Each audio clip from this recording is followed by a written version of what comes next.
So I'm going to go over this question. We have a two approximation of a function. We are dealing with distributed algorithm.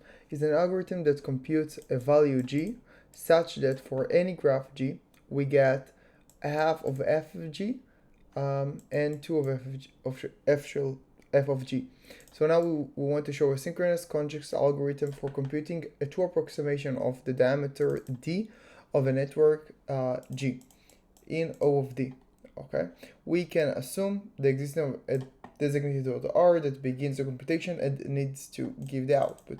So we cannot send more than O of the logarithm of the nodes, assuming you know the tree, and we'll go over it. So what do I mean by knowing the tree? Each node knows who his neighbors are, like who can he send messages in the tree. So if I'm the root, I know I have A and B, for example, in the tree as my children. So we'll go over the answer.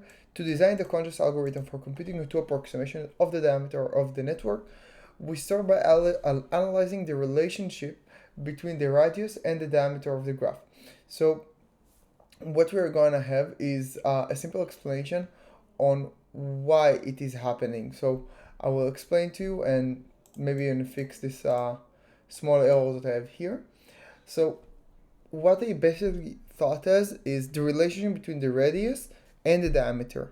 So this relationship between them is really important, and we can really easily show that the relationship between them is that the diameter is between one radius and two radius, and we're gonna show this by the how it's called, the triangular inequality.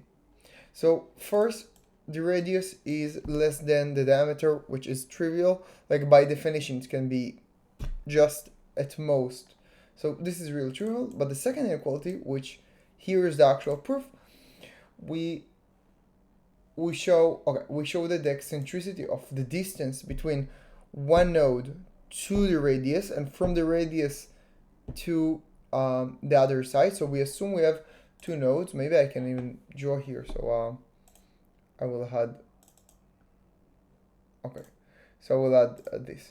So what we're saying, if we have U and we have V, and we know that this distance is the diameter, what we are saying is if there is a node here, okay, let's say it E or X, which here is the radius. So we know that the maximum distance is the radius. We know that here, this path, so we'll call it R1, R2.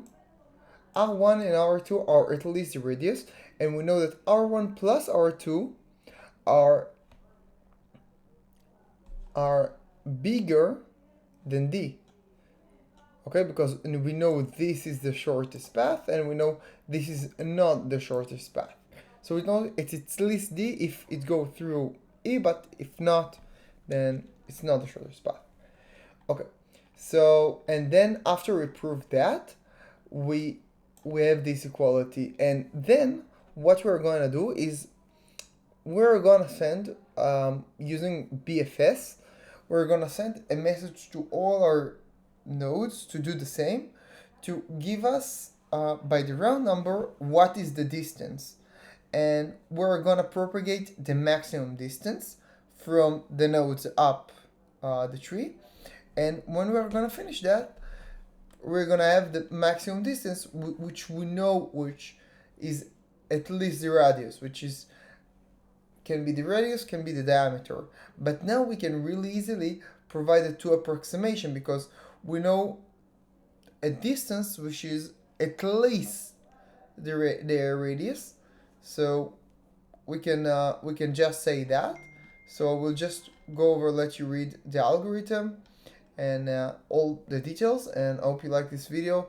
I don't want to make it too long. If you want, I can make another video explain it more in depth, but basically the message complexity will be sending a message to each node to calculate the distance, so like two messages to each direction, which is go also over the vertices, so it's O of E, like the amount of vertices or the amount of edges. It depends just a little bit how we think about it. And the size of the message cannot be more than log of n because this is the CONGEST model. And that's it. The total runtime of the algorithm is O of D of G. So hope you like this video. Please like and subscribe to the channel. Until next time, I'm out.